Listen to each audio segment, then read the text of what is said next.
Hi, ma'am. Welcome to Sierra, the sunshine of the district. It's very nice to meet you. What's your name? My name is Sandra Rodriguez, and I'm the Assistant Superintendent of Student Services for our school district here in San Bernardino City. It's very nice to meet you. My name is Aaron. Pleasure, Aaron.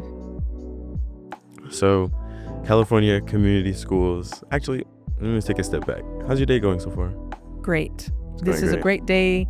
I was able to start with thanking our administrators because this week happens to be the week of the school administrator. So I got to greet many of our school leaders. And today I hope that we're going to be able to showcase a few of our school leaders in our conversation. Wait, so it was the week of administrators? School administrators. What does that mean? So it just is a week in California that we're able to highlight the work of school administrators. Sometimes people don't necessarily see all the work that goes behind being a school principal or vice principal. Not only are they leaders of the school and lead the work in the community around the school, but there's a lot of work that goes into building culture and climate and safety, instruction, just so many pieces that sometimes people don't appreciate. So this week, actually, we work on highlighting, all of the different responsibilities that school leaders have in order for our schools to run well. So it takes a very special leader in order to, or a special person, I'd say, to lead our schools in San Bernardino. Super cool. Okay.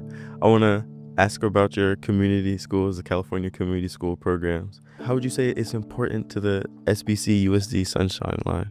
Well, I think every school in San Bernardino City is a community school. Okay. And I say that for lots of different reasons. One, many of our schools, our students walk to school.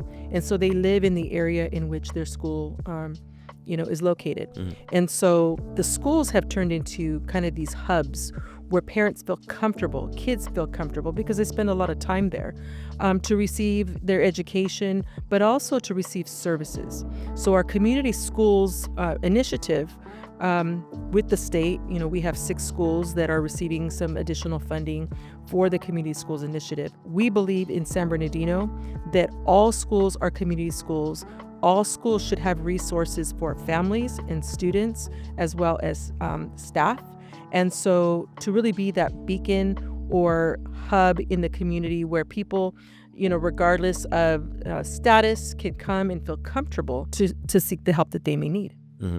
Well, you kind of already answered my next question, but I want to ask it still. I want you to piggyback it as much as possible. Why would you say this is important for our students and our families? Well, I'm very fortunate to say that for me, this initiative is personal.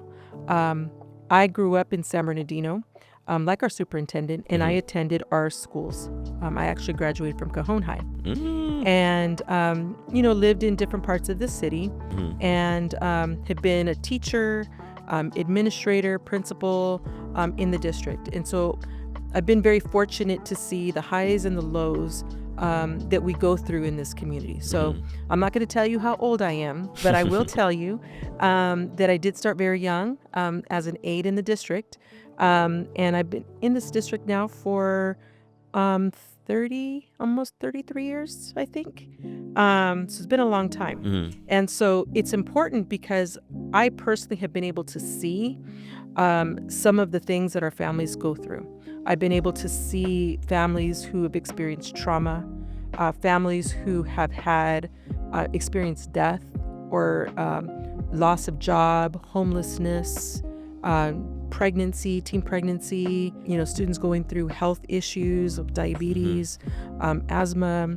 And so, my time as a school principal at a school that was very, very demanding, I was able to see firsthand what our families needed. And so this community school initiative is important to me and important to this district because one, for me personally, as a product of the district, I want to be able to continue to serve and help others to meet their potential. And then as a district administrator, I feel that, we have a duty and responsibility to not only educate our youth, but to really be a true partner in helping our city become better. And if we're able to provide services for our families, and lots of different services, not just schooling services or before after school programs, but really looking at how do we help this community shine, right? So how are we providing education to not only our students who are of school age, K-12, but we're in a very unique situation that in our school district, we have preschool programs and we have adult school programs. So we actually serve birth all the way to 109. And so we have, again, a very unique opportunity to be able to serve every single person in this community through education, through healthcare, through resources, through helping them to get jobs.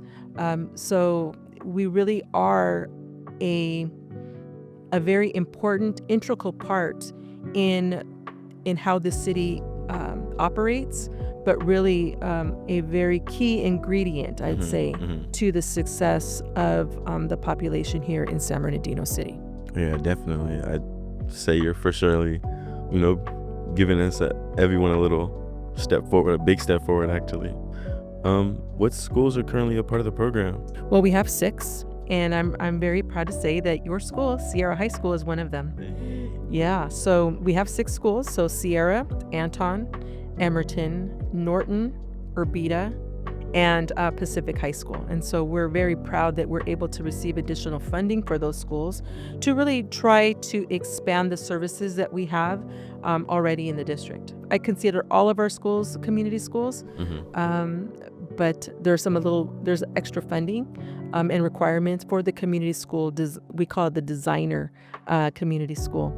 And so, but all the components that the state requires for a community school, we have in every school here in San Bernardino City Unified School District. What do you think families, students, and the community should be expecting to see as an important impact from your program? I think our families and students, community should see higher student success. So I'm of the perspective that when we provide basic needs for kids, when we support them and they feel connected, they feel like they belong, they feel cared about, kids will thrive. And so I sincerely believe that, when families feel like we're going that extra mile. So for example, here at your school, at Sierra, you have the Olive Branch. That place is amazing. Oh, yeah. Not only is it open to the kids here at this school, but it's open for people in the community. And so now that resource, kids may not feel so awkward about asking for help. It's just a normal thing. Like if they need something, they know where to go.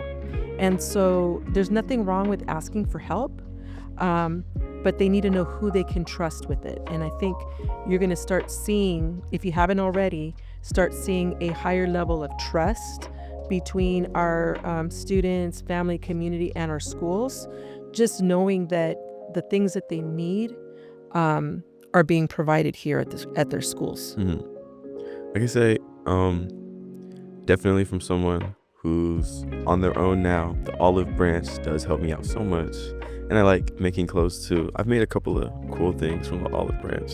I love that. So you can alter things. Yep, exactly. I've had one of our student board members, his name is Carlos from Cajon. I don't know if you know him. Yes, he's absolutely. A wrestler, right? And so, so he is kind of repurposing clothes as well. And so he wants to start a branch, kind of like the Olive Branch, over at Cajon. And so we were talking about like, how do we make that happen? And so, right now I think he's operating his clothes closet like on the DL, so to speak. But, he's a mover and a shaker. And so I hope to see that some of the practices that are happening at our community schools are adopted at all of our schools. Now, kind of that clothes closet idea, our elementary schools may not have something as elaborate as like the Olive Branch, but they have socks and underwear and, some clothes. We have our Operation School Bell that we partner with the Assistance League, and that's open to all of our schools as well, where there's donations. given to the school district so that we can buy students jackets, an outfit, underwear, socks, and they even get a hygiene bag. So there's so many things that are happening around the community school concept, that I'm hoping that other schools will also continue to build. Hmm. Yeah, Carlos is one of my good friends. Great. Yep, he gave me a ride home like 2 days ago, 3 days ago. Really, no, he is such a sweet person and Oh really yeah, dedicated, and that's what I think keeps me just so driven, is being able to see students like you and Carlos, and there's just so many that you see just blossom and are proud to be part of this community. And I feel like one of the things that I miss in my day to day being an assistant superintendent is the interaction with students daily, and being able to be out at schools and at functions and things really feeds my soul. So I really appreciate the opportunity to speak with you. oh yeah, it was real fun. Have a real nice conversation with you today. I actually don't think I have any more questions. Maybe, what do you plan on doing when you get home? Well, there's a few hours before I get home, but my day is pretty packed. So I will be going to a couple of our schools. I have a couple of meetings that I have to go to, but I'm sure it's going to be a great day. It started out very well. Definitely gonna be a great day. I like how our conversation was today. It's gonna give me a good little thing to talk about to all my friends. Great, thank you. It was nice meeting you. Pleasure. Thank you.